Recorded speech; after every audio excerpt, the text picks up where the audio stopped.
Hey guys, there's this video which was recently released on TikTok. It shows a man, it's most likely AI generated, from 10,000 BC, as in 10,000 years before Christ. You will see what I mean.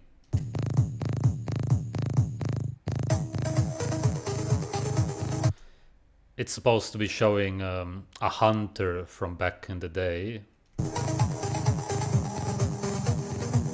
The reason I wanted to show you this is because I actually believe that this is a very good portrayal of how humans used to look like before the degeneration started because of grains and all kinds of other fake foods. When we look at the hair, it's long. Men always used to have long hair, and all men on this earth would look better with long hair. I've never seen one example of a man looking better with short hair. That doesn't exist. It's a delusion if you think that. And I don't even see people claiming that anyway. You just know it. And yeah, the hair is also thick and healthy, obviously, how it should be. At first I thought that this forehead is kind of small, but no, actually really, it isn't really. No, it's actually, the ratios and everything, it's perfect, simply because it's good development. It's natural, nourished, good, healthy development. That's it. That's all that you see here. Really, this is just a portrayal of health. That's it. Thick eyebrows, well-developed jaw, wide, well-developed face, everything. You know it. You see it. In a second, I will explain to you exactly why I believe that this is a very correct portrayal of how humans used to look like. And that was basically all humans on Earth. There's differences, obviously, and obviously depending on where you come from. That's a different story. But I mean, if you come from the same place, you pretty much had all the brothers and sisters, everybody who were just as well developed. Way better than any celebrities today. Also, yeah, the eyes, needless to say, hunter eyes, because these were hunters. The whole reason why your skull and eyes changed is because of your ancestors not hunting anymore, farming grains, eating seeds, and so on. But every human on Earth used to have pretty much these kind of eyes. Again, if they came from that specific place, obviously. Yeah. I just look at it and I find it kind of sad when you think about where humans are at right now. It's messed up. I just wanted to look at the comments on TikTok. We'll see what people say about it.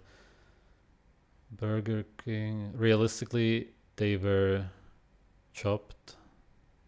Chopped. Does it mean... what does chop mean? Bad looking or something? I don't know. According to our standards, probably by anyone's standards, cavemen were on average less attractive than today. Oh my god, so delusional, what the fuck. Doesn't mean they were good looking. Their skeletal structures were entirely different too. Exactly, just look at the skulls, which were found by Wesley Price. They all had well-developed good skulls. And that was not even 100 years ago. Even 100 years ago, people were so much better looking than we are now. Everything they ate and drank was free of processed sugar, so their teeth and mouths were straight and healthy. No, it's because they ate a lot of fat-soluble vitamins. Meat was tough because animals still had the fight or flight instinct, muscles and blah blah. Vegetables grew in atmosphere with higher... What vegetables? Oh my god. Delusional slaves talking about what they were indoctrinated to believe. Doesn't mean their facial proportions fit our beauty standards. No, there's only the natural beauty standards that humans have. What else do you have? There are no beauty standards which are man-made. Every human on Earth appreciates well-developed humans. It's natural. Beauty is natural. I'm pretty sure cavemen found each other attractive, blah blah blah blah. Yeah, well, bread was made even before that, so it depends on where you lived. And calling it caveman times is a bit stupid. It sounds like you're almost insulting the people back then who were much more clever, stronger, and prettier than you. Plus back then, yeah, but some did live in caves, sure, which is a good thing. Why not? What's bad about living in a cave?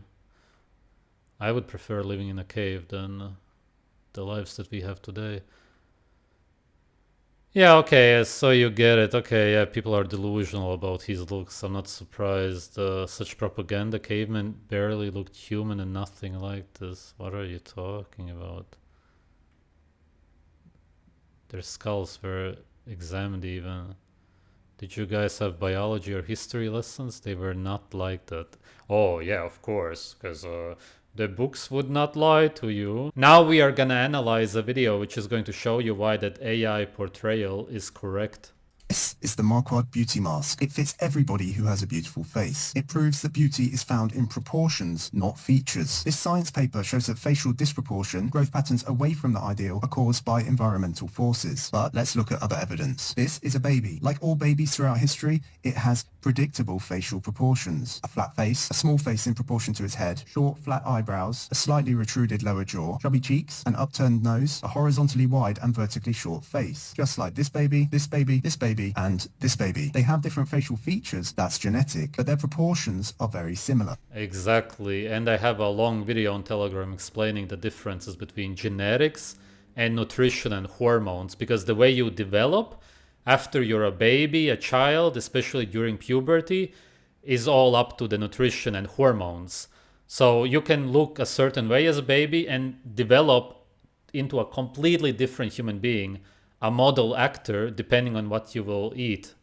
Why? Because the physical forces inside the womb are so similar from one mother to the next. All healthy babies are born with full beauty potential. None of it has slipped Exactly. This guy is correct. away due to environmental pressures yet. Drastically different environmental forces don't exist in a womb. You may say there are differences in wombs, for example with a drug-addicted mother, but let's view those as chemical differences, not physical differences. The physical forces in wombs are so consistent that every healthy baby is born. Yes, and that's the key word, healthy. You can also already be somewhat malformed in the womb, of course. If, as he said, your mother takes some kind of drugs, is malnourished, doesn't eat enough liver, other organs, then you will also look different purely because of that, of course. You can see how other babies are born, or if your mother drinks alcohol, consumes some kind of toxins, ingests in some way, yeah, it's already possibly going to change you. That's why healthy is the key word here. With very similar facial proportions. It's only when we get outside the womb and into a world of drastically different environmental forces from one baby to the next that vast differences in facial proportions Yes, and that's mostly food. I'm not saying that it's also not other stuff. emerge. Direct forces are mouth posture, how to eat, swallowing, and body posture. Indirect forces that undermine or support those direct forces are breathing, what to eat and when, exercise, and vitamin Exercise, I don't know what he's gonna say about that. He's underplaying the role of food, because what develops your body? What creates high cheekbones, a wide face? You can have a narrow face or a wide face.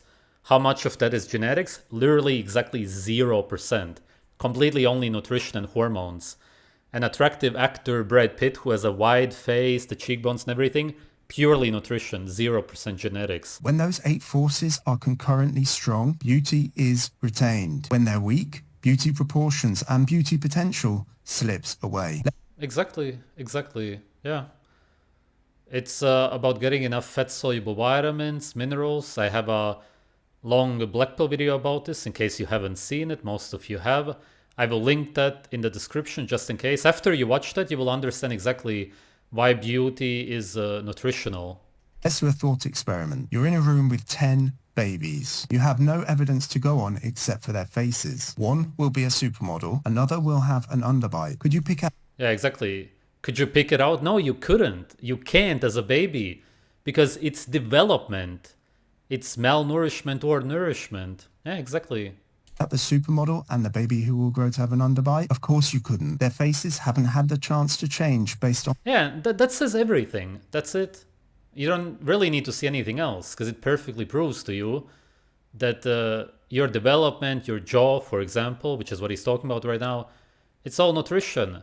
Either you're nourished and it will align perfectly, and the more nourished you are, the wider it will be also, and it will not be misaligned, or you're malnourished and it will be misaligned and narrow, and then you will have crooked teeth and so on. That's it. 0% genetics.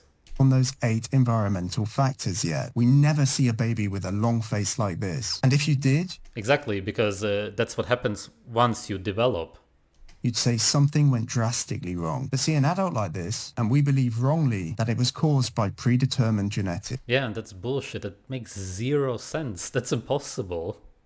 Our facial blueprints at birth, as we've seen, are super similar. They offer a perfect canvas. And for people who retain all of... Hey, by the way, if somebody knows who this guy is, let me know. Maybe he has more interesting videos. I don't even know what the channel name is or anything. Yeah, cool guy so far, except that he underplays nutrition, but whatever. He gets the main... He gets the logic behind it.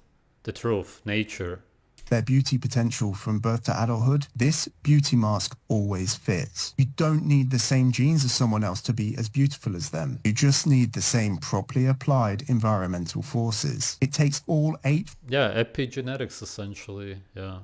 forces working in unison to retain full beauty and health potentials. And that is why beauty has become so rare. These are the photos that I found right now. This one is a pretty bad quality photo, but I just wanted to show you that even at an older age, they all had pretty long and thick hair also. Not even gray hair for the most part, the Native Americans, the real Americans.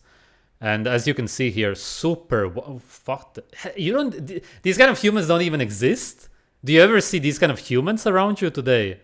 Look at how wide his face is and the jaw and everything. Look at it, the cheekbones, perfect nourishment, raw meat and blood. That's what they ate, the Indians. And they all had long hair. They didn't have any hair loss even. Also, of course, because of genetics, because of their ancestry. They all only ate this way for however long humans have been around. Also, them with their weapons, of course. Unfortunately, these weapons were their demise in the end because they were not good enough. Quadrant weaknesses. There is no beauty gene. Scientists who search for a beauty... Exactly, there cannot be such a thing. It's impossible. Take the best genetics, best looking humans on Earth. You malnourish them as children, bad looking. It's inevitable. Better looking than somebody who has really horrible genes as an ancestry and then eats a good diet. Maybe they will meet somewhere in the middle. gene cannot find one. Quote, similar to many other human traits, there is not a master gene that determines a person's attractiveness. Let's talk about almost identical genes. The people whose genes are closest to yours are your siblings. Yet, how is it that one sibling with virtually identical genes can look like this and the other looks like this, or this, and this, or this, and this? Everybody knows a family with one beautiful sibling and an average one. Yeah, that also has to do with which one was the first child and who also got the most nutrients already from the mother, and then it just depends on how you grow up. And yet, we still wrongly believe it's down to predetermined genetics. The answer isn't found here, it's found here. No healthy baby at birth is predetermined to be more beautiful than anyone else. What happens between birth and adulthood with facial forces and levels of chronic... I don't 100% agree with that, because even then, as a baby, you can see who would be possibly more beautiful, but not when it comes to development. You can still have a very attractive face. Even if you would have very terrible genes, you could still develop into a pretty attractive human, because imagine, I talked about this in a different video, really terrible genes, parents, yeah, below average both, also height-wise, that's also largely genetic. That's a different story, the height. And then the child gets liver, blood during puberty, has long vocal cords, a really deep voice, develops other important parts of the body, if you understand what I mean. And the overall body is really wide, has large muscles, hands, just because of the hormones alone. I'm purely talking about hormones now. Even if you come from really terrible genetics, but you get really good food, then still you will be really manly, or the woman will be very feminine if you're just purely hormonally really healthy. So even if you're dealing with really bad genetics, you can create a very manly man out of any genetics, and that's still going to be very attractive to women, even if he's not facially the most attractive guy. Of course, if he then has children with a better looking girl, then of course in the end you will have better and better looking children, grandchildren, great grandchildren, and so on. So you're still gonna become better and better looking. Inflammation is what retains or loses facial beauty. Beautiful siblings meet the environmental expectations found in the beauty quadrant and the health quadrant. Less attractive siblings don't. Many people think that facial beauty standards have changed. I'm absolutely not buying it. Facial beauty is simply a marker that someone... Yeah, it will never change because it's human nature. What's natural for humans cannot change. What's natural for any animal, whether it's beauty, what you're supposed to eat, it will stay like that for the rest of your life and the life of every other human. Closer to nature's environmental expectations in the first 15 years of their life than other people. The more you move away from the beauty and health quadrants, the more disproportion you will see. A weird and instructive thing happens when astronauts go to space. Also, a very clear example of this is braces. People never needed braces up until really started like 50, 60 years ago, but really badly in the last 30 years. Why? Because their faces were better developed. That's it. We'd find proof in beauty genes which does not exist, or failing that, in facial asymmetry. Asymmetry would occur equally in each third of the head like this. It would not occur where facial forces are more variable, because those forces would have no impact on our development. In reality, the places where we consume our environment and how you consume the environment impact how the face grows. And asymmetry occurs where facial forces are not applied correctly. This is where facial asymmetry actually occurs, at the few bones where we take in the environment and it becomes part of us. Whereas other species were born able to walk from the first hour of life, it takes humans 9 to 18 months to be able to walk. We're born so underdeveloped because if we were in utero for longer and grew bigger, natural childbirth would almost certainly result in death. And so our faces rely on this beauty quadrant directly. The reality of beauty is that it signals one thing to other people above all others: Stone Age competence. A person who was a successful hunter-gatherer lived inflammation-free, exclusively nose-breathed, ate the best tough meats, swallowed it down strongly, stood strong, straight, and tall. Meat is not tough, and humans in nature eat raw meat. He just hasn't looked into nutrition yet. That's his only problem. Look into Weston A. Price alone, and you're gonna understand exactly that it's all about nutrition, not about chewing some tough food. Perfect example is babies and children. They just drink milk, and later on the children would eat the liver, the blood, and so on. It's all not tough whatsoever. It's actually super soft. That changes nothing. It's all about nutrition. Already when you're 4 or 5 years old, you don't need to eat any kind of tough food whatsoever. You get raw milk and you're gonna have a wide face and no crooked teeth.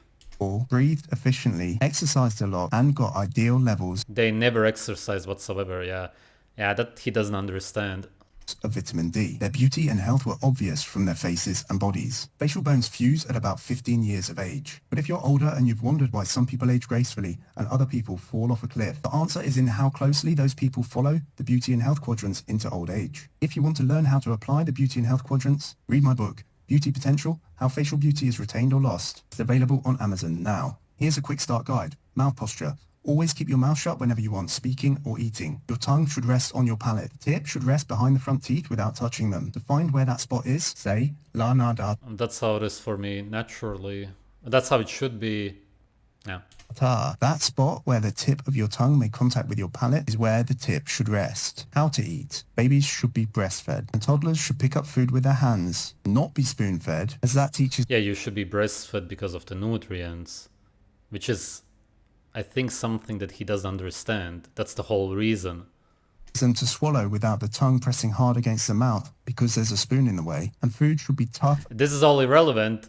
Feed a baby liver with the spoon and he's gonna be a model. It doesn't work like that. There's nothing to do with it. And require lots of chewing and No, food in nature doesn't require chewing. Not at all, obviously. You may be chewing some meat, but organs especially are very soft. But then again, if you eat brain and liver, or let's say you don't even chew at all, you simply make smoothies and you feed a child smoothies out of brain and liver, perfect face. Any age. See page 25. Ideally, you should pick up food with your hands, clamp it, and tear it away. See page 20. Ah, man. This he doesn't understand, unfortunately. He does not understand how you actually become beautiful and well developed. Somewhat, here and there, he gave you some good information, but overall, it's really almost only nutrition. And yes, of course, your height, for example, will be impacted by your genetics, but your genetics come from your ancestors. So the way your ancestors lived, and if you grew up in a super cold climate, you're just going to be short. All humans who live in cold climates are.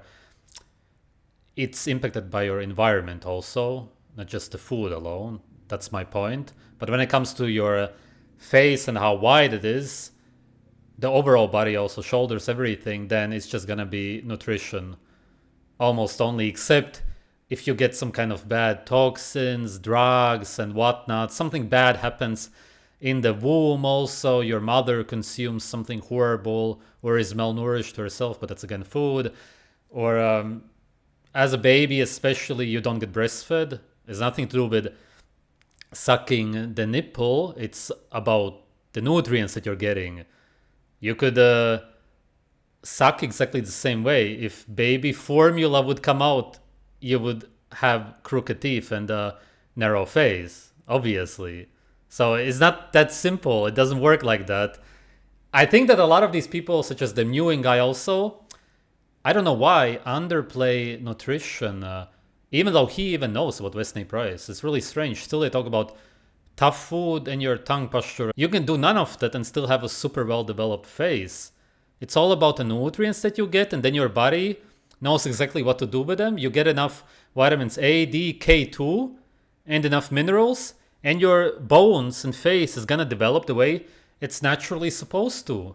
Because as far as your genetics go, you have the genetics which are capable of creating a wide and attractive face. Obviously, there's always gonna be a difference because of your ancestors, which are your genetics.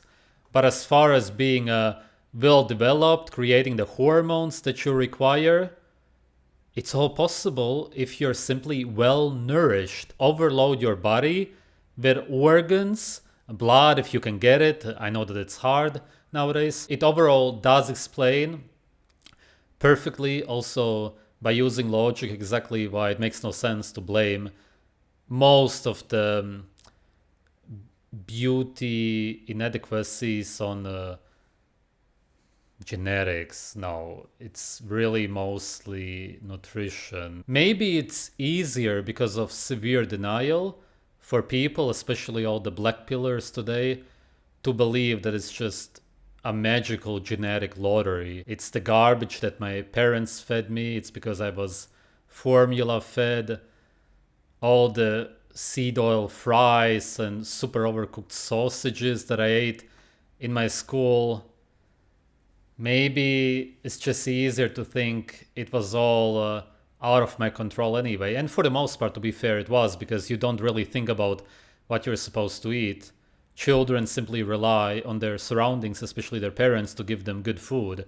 And if they don't, really, what are you gonna do? At the very best, if you're still 13, 14, 15, you can still change your diet before you really hit puberty. And then you can get the best out of your puberty. Just wanting to believe that it's a lottery, as if you just spin a wheel and this guy's good looking and this one isn't. And I can just eat my macaroni with cheese, my broccoli, my rice, some super overcooked lean meat, and I will feed it to my children, and it's just over anyway. Or it isn't over, and then I will feed it to my children and then wonder why they are not as good looking as me or as tall as me, and so on. Yeah, maybe it's easier in your head. Once you realize the truth, it's gonna be actually really hard, because you will realize how your life was messed up, how you messed up the life of your children, and then usually most people go into denial because it's so hard to accept the natural truth. Thanks for watching, guys.